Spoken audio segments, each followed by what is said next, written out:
정복자로 유명한 프랑스의 나폴레옹 보나파트르 황제는 이런 말을 남겼습니다. 대군에게 병법은 필요 없다. 상대보다 압도적인 병력 수와 전쟁 물자가 준비되어 있다면 이런저런 전략 쓸 필요 없이 전공법으로 밀어붙여도 그 전쟁은 반드시 승리할 수 있다는 뜻이죠. 전쟁의 승리는 숫자에 달려 있다고 주장하는 것입니다. 특히나 오늘처럼 과학기술이 발달하지 않은 고대 사회는 원시적인 무기로 싸웠기 때문에 전쟁에 참여하는 군인들의 머릿수가 절대적인 승리의 요건이었습니다. 머릿수에 지는 쪽은 불리한 전황을 극복하기 위해 수단과 방법을 가리지 않고 여러 가지 전략을 쓸지라도 결국은 인구수에 밀려 패배하고 말았던 거죠. 그런 관점에서 본다면 오늘 사사 기드온이 이끄는 이 전쟁, 이스라엘에게는 너무나 불리한 상황이었습니다. 사사 기드온은요, 미디안이 이스라엘을 7년 동안 다스리던 시절에 하나님의 부르심을 받습니다. 미디안의 지배에서 이스라엘을 독립하게 하라는 하나님의 뜻을 받들어 이스라엘의 독립전쟁을 이끌었던 사사입니다. 그러나 이 두 나라 간의 국가 간의 그 전력은 너무나도 큰 차이를 갖고 있었습니다. 왜냐하면 7년 동안 미디안의 지배를 받았기 때문에 이스라엘의 국력 자체가 굉장히 쇠약해져 있었기 때문이죠. 전쟁할 수 있는 상황이 아니었던 겁니다. 고대 문헌을 연구한 결과에 따르면 이스라엘과 전쟁할 때 적군인 미디안 연합군이 약 13만 명으로 추정되는 데 반해 오늘 본문에 기록된 이스라엘 백성의 군사 숫자는 약 3만 2천 명이었습니다. 거의 4대1 확률, 4대1의 싸움이었던 거죠. 또 미디안은 늘 전쟁을 주업으로 삼는 약탈 민족이었던 데 반해 이스라엘은 그 당시에 정규 군대가 없었습니다. 농부나 목수, 양치기들이 전쟁이 나면 갑자기 모인 오합지졸 군대였으니 군대의 질적 차이, 무기의 차이도 엄청나게 차이가 났던 거죠. 심지어 7년 동안 미디안에게 계속 공격당하고 지배를 당했으니 이스라엘 백성의 어떤 마음속에는 두려움도 있었을 겁니다. 우리는 미디안을 이길 수 없어. 우리는 그들의 상대가 안 돼. 이렇게 두려움이 뼛속 깊이 이스라엘 백성에게 새겨져 있었다는 거죠. 모든 면을 종합해 볼 때 이스라엘은 미디안과 전쟁에 싸워 이길 확률이 거의 없습니다. 그러니 두려움에 떨던 이스라엘 사람들 눈에는 미디안 군대가 이렇게 보였습니다. 사사기 7장 12절 말씀 우리 함께 읽어보겠습니다. 시작. 미디안과 아말렉과 동방의 모든 사람들이 골짜기에 누웠는데 메뚜기의 많은 수와 같고 그들의 낙타의 수가 많아 해변의 모래가 많음 같은지라. 아멘. 이스라엘의 눈에 적군은 해변의 모래처럼 셀 수 없고 도저히 이길 수 없는 두려운 대상으로 보였다는 것입니다. 믿을 것은 하나님밖에 없는 상황에서 하나님은 이 상황을 극복하기 위해 어떤 계획을 갖고 계셨을까요? 전쟁에 나선 군인 수가 이렇게 차이가 난다면 하나님께서 좀 천군 천사라도 보내주셔서 머릿수를 채워주셔야 하는 것 아닐까요? 그런데 오늘 본문에서 하나님은 이해할 수 없는 일들을 시작하십니다. 우리 7장 2절 말씀도 같이 한번 읽어봅시다. 7장 2절 시작. 여호와께서 기드온에게 이르시되 따르는 백성이 너무 많은즉 내가 그들의 손에 미디안 사람을 넘겨주지 아니하리니 이는 이스라엘이 나를 거슬러 스스로 자랑하기를 내 손이 나를 구원하였다 할까 함이니라. 아멘. 천군 천사는커녕 하나님 지금 뭐라고 말씀하세요? 백성이 너무 많다고 걱정하고 이 숫자를 줄이려고 하십니다. 아니 지금 13만 대 3만 2천 명이 싸운다니까요. 이게 우리 편이 절대 많은 숫자가 아닌데 하나님은 그것을 보시며 백성이 너무 많다라고 걱정하신다는 겁니다. 선뜻 이해할 수 없습니다. 하나님은 왜 이스라엘 백성의 숫자가 많다고 걱정하시는 걸까요? 2절 후반부에 하나님께서는 그 이유를 설명합니다. 그들이 나를 거슬러 스스로 자랑하기를 내 손이 나를 구원하였다 할까 함이니라. 하나님이 걱정하시는 것은 이스라엘이 이 전쟁의 승리가 하나님에 의한 승리가 아니라 혹시라도 자기들의 힘과 노력, 자기들의 이 32,000명의 병사로 승리할까 봐 그것을 걱정하고 계셨다는 것입니다. 왜 저희가 즐겨보던 옛날 영화에서 코미디 프로그램이나 영화에서 남자들이 허세 부릴 때 하는 말이 있죠. 내가 왕년에 18대 1로 싸워서 이겼다, 이런 말들 하지 않습니까? 사실 거의 있을 수 없는 일들이겠습니다만 한번 생각해 보면 완전히 불가능한 일은 아닐 겁니다. 예를 들어 오늘 이제 기부스를 푸신 우리 김윤정 목사님 18명과 제가 싸우면 어떻게 될까요? 물론 힘들긴 하겠지만 어찌어찌 제가 이길 수도 있지 않겠습니까? 실제로 우리는 임진왜란 당시 명량해전에서 13척의 배가 10배가 넘는 왜군과 맞서 승리를 거둔 역사적 사실이 있습니다.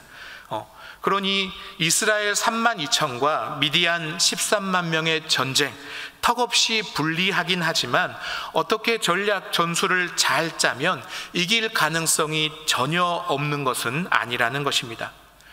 그런 전쟁에서 만약 기드온이 엄청난 전략을 발휘해서 이긴다면 기드온과 3만 용사는 영원히 이스라엘의 전설로 남지 않겠습니까? 바로 하나님이 걱정하시는 부분이 여기에 있다는 것입니다. 왜냐하면 예초에 이스라엘이 미디안의 지배를 받게 된 이유가 그들의 왕이신 하나님을 잊어버리고 악을 행했기 때문입니다. 하나님을 잊어버린 것이 그들이 고통당하는 근본적인 이유였다는 것입니다. 그렇게 고통당하다가 그들은 겨우 하나님을 떠올립니다. 하나님께 부르짖습니다. 그러자 하나님께서 이스라엘의 부르짖음을 들으시고 구원해 주시기 위해 기드온을 부르시고 이 전쟁을 시작하셨다는 것이죠. 그러니 이 전쟁 자체의 목표가 어디에 있습니까? 이스라엘이 독립하는 것이 목적이 아닙니다. 이스라엘이 하나님을 왕으로 고백하는 것, 하나님의 다스리심을 다시 받는 것, 우리 삶이 하나님께 달려있음을 다시 한번 회복하는 것이 이 전쟁의 목적이라는 것입니다. 그런데 만약 기드온과 이스라엘의 이 3만 군사가 똘똘 뭉쳐서 기적 같은 승리를 해버린다면 이 전쟁은 어떻게 기억되겠습니까? 또다시 하나님은 잊혀지고 용맹한 영웅 기드온과 32,000명의 용사만 기억되지 않겠습니까? 이스라엘은 하나님 아닌 자신들의 승리로 이 전쟁을 바라볼 것입니다. 그래서 하나님은 그것을 걱정하신 겁니다. 또다시 승리에 취해 하나님이 잊혀질까 봐. 본문을 통해서 우리는 하나님의 걱정거리가 어디에 있는지 다시 한번 볼 수 있습니다. 하나님은 미디안을 걱정하지 않으십니다. 미디안이 13만이 아니라 130만이 있을지라도 하나님의 걱정은 거기에 있지 않습니다. 하나님 앞에서 그런 것들 그저 바람에 흩날리는 겨와 같습니다. 오히려 하나님은 이스라엘 밖에 있는 적이 아니라 이스라엘 내부에 있는 적, 이스라엘의 내면에 있는 이 교만함을 더욱 걱정하십니다. 하나님 없이도 승리할 수 있을 거라는 그 교만함, 하나님 없이도 내가 내 삶을 잘 살아낼 수 있을 거라는 그 교만함이 하나님의 늘 걱정거리라는 것입니다. 우리도 마찬가지입니다. 여러분이 대부분 걱정하는 것들은 전부 무엇입니까? 우리 외부적인 상황을 걱정하지 않습니까? 우리에게 닥친 외부의 환경을 두려워하지 않습니까? 그러나 우리가 정말 두려워해야 될 것은 나의 내면에 하나님이 잊혀지는 것, 내 삶에 하나님의 자리가 작아지는 것, 내가 내 힘으로, 내가 가진 것으로 세상을 살 수 있을 거라고 점점 더 확신하면서 하나님께 매달리는 법을 잊어가는 것, 사실은 그것이 우리가 정말 두려워하고 걱정해야 될 것입니다. 사랑하는 여러분, 하나님이 걱정하시는 그것을 우리도 걱정하고 두려워하시기 바랍니다. 하나님을 의지하지 않고도 잘 풀리는 인생, 결코 축복이 아닙니다. 모든 것을 다 얻는다 할지라도, 내 삶이 평안 그 자체일지라도 하나님을 의지하고 동행하는 법을 잊어버린다면 우리 삶은 결국 절망으로 끝날 뿐입니다. 사랑하는 성도 여러분, 저를 한번 따라해 보시겠습니까? 하나님 없는 성공은 성공이 아니다. 하나님 없는 성공, 하나님을 잊어버린 평안은 결코 성공도 아니고 평안도 아님을, 오히려 저주임을 늘 기억하는, 그래서 하나님이 잊혀지는 것만을 가장 두려워하는 저와 여러분 되시기를 축복합니다. 바로 그렇기에 하나님은 하나님 없이 이스라엘이 전쟁에 승리할 수 있는 이 1%의 가능성마저 줄이기로 작정하신 겁니다. 군대의 숫자를 줄여버리시는 거죠. 7장 3절 말씀 같이 한번 읽어봅시다. 3절 말씀 시작. 이제 너는 백성의 귀에 외쳐 이르기를 누구든지 두려워 떠는 자는 길르앗 산을 떠나 돌아가라 하라 하시니 이에 돌아간 백성이 22,000명이요 남은 자가 10,000명이었더라. 아멘. 거의 하나님이 10,000명 빼고 다 돌려보내버리십니다. 이때 하나님의 명령에 의해 주변의 눈치 때문에 할 수 없이 전쟁터에 나온 사람들, 아직도 미디안을 두려워하는 22,000명이 집으로 돌아가게 됩니다. 안 그래도 적은 숫자가 더 적어지고 그만큼 승리할 확률도 더 줄어들었습니다. 군대를 지휘해야 하는 기드온의 입장에서 이거 정말 속 터지는 일이 아닐 수 없습니다. 하나님 대체 왜 이러시는 걸까? 기드온의 마음속엔 그런 답답함이 있었을 겁니다. 그런데 하나님은 여기서 기드온의 속을 한 번 더 터지게 하십니다. 7장 4절 말씀입니다. 같이 읽겠습니다. 시작. 여호와께서 또 기드온에게 이르시되 백성이 아직도 많으니 그들을 인도하여 물가로 내려가라. 거기서 내가 너를 위하여 그들을 시험하리라. 내가 누구를 가리켜 내게 이르기를 이 사람이 너와 함께 가리라 하면 그는 너와 함께 갈 것이요 내가 누구를 가리켜 내게 이르기를 이 사람은 너와 함께 가지 말 것이니라 하면 그는 가지 말 것이니라 하신지라. 아멘. 하나님께서 뭐라고 말씀하세요? 백성이 아직도 많으니, 10,000명밖에 안 남았는데 13명을 상대하는데 10,000명밖에 안 남은 우리 군대를 아직도 너무 많다고, 그것조차 줄여버리셔야 되겠다고 하나님 말씀하신다는 것입니다.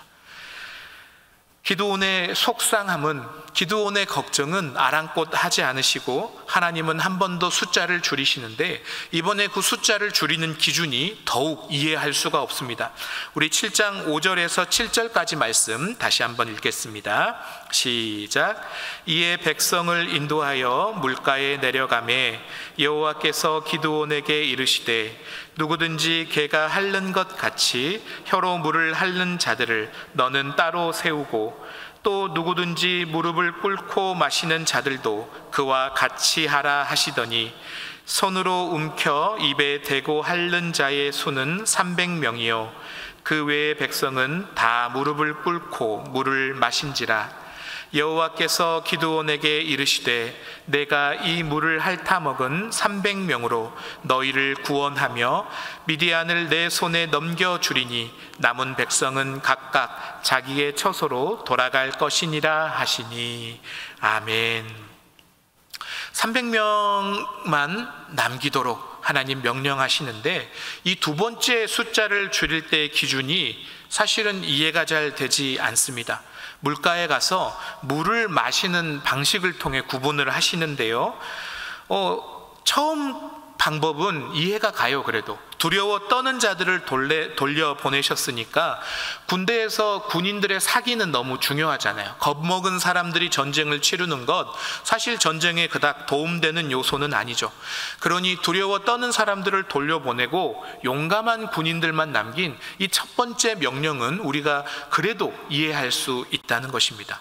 그런데 이 두 번째 기준은 이해가 되지 않습니다. 물을 마실 때 손으로 물을 떠서 혀로 핥는 사람들은 남깁니다. 그리고 무릎을 꿇고 이 물가에 머리를 쳐박고 꿀꺽꿀꺽 마시는 사람들은 다 집으로 돌려보내버리신 거죠. 그렇게 남은 숫자가 딱 300명입니다. 32,000명에서 300명 남았습니다.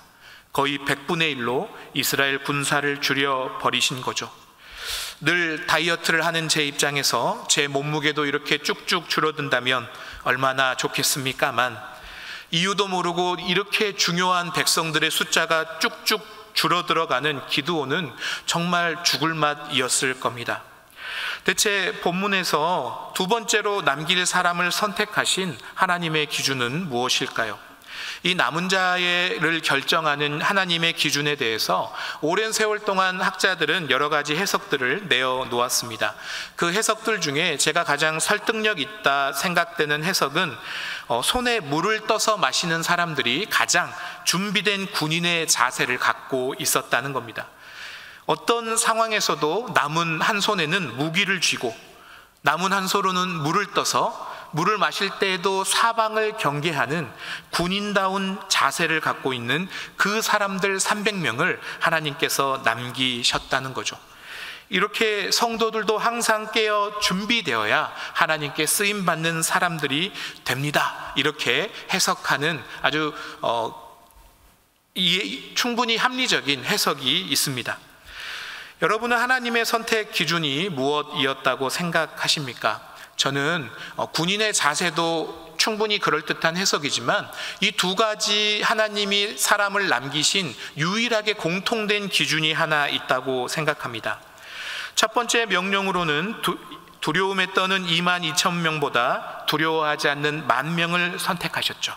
22,000명보단 10,000명입니다. 두 번째 명령으로는 물을 마시는 9,700명보다 물을 핥는 300명을 선택하셨습니다. 9,700명보다 300명을 선택하셨다는 거죠. 이 두 번의 명령을 관통하는 공통점은 무엇입니까? 바로 무조건 작은 숫자를 하나님께서 선택하셨다는 것입니다. 만약 하나님께서 고개를 쳐박고 물을 마신 사람이 300명이었으면 그 300명을 선택하셨을 겁니다. 이 군인들의 어떠함이 기준이 아니었다는 겁니다. 그냥 작은 숫자, 소수를 선택하는 것이 하나님의 공통되고 일관적인 기준이셨다는 겁니다. 그 군인들이 사자의 심장을 가졌건 군인의 자세를 가졌건 하나님께는 사람들의 자질보다는 이 군대의 숫자 자체를 줄여버리는 것, 그 자체가 더 중요했다는 거죠. 왜 하나님께서는 이렇게 군대의 숫자 자체를 줄이는 데 집중하셨을까요? 그것은 기드온 때문입니다. 사실은 사사 기드온에게 군대의 숫자가 너무너무 중요했기 때문입니다. 서론에도 말했듯이 고대 사회에서 전쟁의 가장 중요한 요소는 군사의 머리 숫자였습니다. 13만 명에 비하면 작은 수지만 이스라엘 백성 32,000명도 결코 작은 숫자는 아닙니다. 눈앞에 3만 명이 넘는 군사들이 있으면 기드온의 눈에는 뭐가 보일까요? 아, 그래도 나한테 이렇게 많은 군인들이 있구나. 거기서 오는 든든함이 기드온의 마음에 생기지 않겠습니까? 뿐만 아닙니다. 그 3만 명의 군대를 지휘하는 기드온의 머릿속에는 어떤 생각이 가득했을까요? 나는 이 3만 명을 어떻게 훈련시켜야 되는가? 이 3만 명을 가지고 어떻게 배치하며 어떻게 전략 전술을 짜야 되는가? 머릿속에 그 3만 명을 움직일 생각으로 가득 차 버릴 것이라는 거죠. 또 하루 대부분의 시간을 어떻게 사용하겠습니까? 다른 장수들과 함께 이 3만 명의 군사를 어떻게 운용할지 날마다 회의하며 정신없는 하루를 보내지 않겠습니까? 그렇게 기드온이 3만 명이란 숫자를 바라보면 바라볼수록 그의 마음속에, 그의 시간 속에 무엇이 작아질까요? 하나님의 자리가 작아집니다. 숫자가 커질수록 하나님이 작아져만 가는 것입니다. 이 전쟁은 하나님께 범죄한 이스라엘이 다시 하나님께로 돌아가는 회개의 과정인데, 그러니 이스라엘을 용서하시고 구원하시는 하나님의 능력이 모두가 주목해야 할 전쟁인데, 3만 명 때문에 하나님은 작아지고 그 3만 명이 점점 더 커지고 중요해지고 무거워진다는 것입니다. 하나님을 잊어버렸기 때문에 고통당하는 이스라엘을 구원하는데, 다시 하나님을 잊어버릴 그 전쟁을 무슨 의미가 될까요? 있을 수 없는 일입니다. 그래서 하나님께서 숫자를 줄이시는 것입니다. 숫자를 줄여야 하나님이 보이니까요. 인간이 원래 그렇습니다. 의지할 수 있는 숫자가 많아질수록 우리는 하나님을 의지하지 않습니다. 그것이 하나님께서 걱정하시는 인간의 연약한 본성입니다. 여러분, 우리는 하나님을 믿습니다. 그러나 우리가 하나님처럼 믿는 것이 또 하나 있습니다. 바로 숫자입니다. 우리는 숫자를 우리 인생의 안전장치처럼, 숫자를 우리 인생의 성공의 척도처럼 여깁니다. 내 통장에 0이 많이 찍혀 있으면 우리는 내 인생을 성공적으로 살고 있다고 생각하지 않겠습니까? 들어놓은 보험의 숫자가 많을수록 나는 더 안전하다고 그렇게 느끼지 않겠냔 말입니다. 내가 살고 있는 집의 평수가 넓어질수록 나는 행복하게 살고 있다 여기지 않겠냔 말입니다. 투자해 놓은 주식의 지표가 오르면 탄성을 내지르고 그 지표가 떨어지면 세상이 다 끝난 것처럼 한숨을 쉬지 않겠습니까? 제가 담당한 청년 교구 숫자가 100명, 200명 이렇게 늘어날수록 사람들이 문병주 목사 능력 있다 평가하지 않겠냔 말입니다. 숫자만큼 우리에게 안정감을 주는 게 없습니다. 숫자만큼 우리가 신뢰하는 게 없습니다. 숫자는 우리 삶이 저 사람에 비해 얼만큼 성공했는지 실패했는지를 직관적으로 보여줍니다. 저 사람보다 내 통장의 숫자가 많으면, 내가 받은 연봉의 숫자가 더 많으면 나는 저 사람보다 우월하고 성공했다고 여기고, 내가 가진 숫자가 저 사람보다 적으면 나는 실패했고 바닥 인생이라고 그렇게 내 자신을 바라본다는 거죠. 숫자는 우리를 그렇게 줄 세웁니다. 숫자는 그렇게 우리 삶이 어디쯤 와 있는지를 평가하게 만듭니다. 하나님이 아니라 숫자가 우리의 인생을 평가한다는 거죠. 그러나 여러분, 숫자로 인생의 정말 모든 것을 측량하는 게 올바른 것일까요? 숫자로 거룩함을 잴 수 있습니까? 숫자로 하나님을 향한 우리의 사랑을 잴 수 있습니까? 숫자로 이 세상을 정말 아름답게 만들기 위해 봉사하는 선한 마음들을 측량할 수 있냐는 말입니다. 그런데도 우리는 모든 것을 숫자로 비교하고 판단하고 기뻐하고 즐거워하고 울고 웃는다는 것입니다. 이런 현실을 안타까워하며 어떤 시인은 이런 말을 하기도 했습니다. 천국에는 숫자가 없다. 그 영원한 하나님의 나라에서는 어느 누구도 숫자로 사람을 평가하지 않을 것이라고 어떤 시인은 노래했습니다. 우리는 우리 인생의 숫자 하나를 더 늘리기 위해서 이토록 아등바등 살아가는지도 모르겠습니다. 숫자에 울고 웃고, 숫자에 교만해졌다 비참해졌다 하며 숫자만 바라보느라 하나님을 바라보지 않는 바로 저와 여러분에게 오늘 하나님은 말씀하십니다. 지금도 너무 많다. 내가 가진 숫자들이 지금도 너무 많다고 하나님 우리에게 말씀하시지 않겠습니까? 그래서 우리를 사랑하시는 하나님은 숫자에 사로잡힌 우리의 눈과 마음에 하나님의 자리를 만드시기 위해 우리의 숫자를 줄여 나가시기도 합니다. 어쩌면 우리 삶의 숫자가 더 늘게 해달라는 우리의 기도가 거절당하는 이유, 믿는 우리의 삶에 자꾸만 실패와 결핍이 오는 이유, 그 이유가 우리를 향한 하나님의 사랑에 있는지도 모릅니다. 숫자가 줄어야 하나님이 보이니까요. 그러니 사랑하는 여러분, 숫자가 줄어야 보이는 것들이 있다는 것을 기억하시기 바랍니다. 다이어트는 너무 고통스럽지만 체중계의 숫자가 줄면 가려졌던 턱선이며 복근이 보입니다. 교회에 사람이 줄어들면 슬프지만 그럴수록 한 사람이 얼마나 소중한지, 그 한 사람이 얼마나 존귀한지 숫자가 줄어들 때야 비로소 깨닫게 되는 것이 있는 것입니다. 오늘 본문에서 하나님이 하시는 일이 그런 일 아니겠습니까?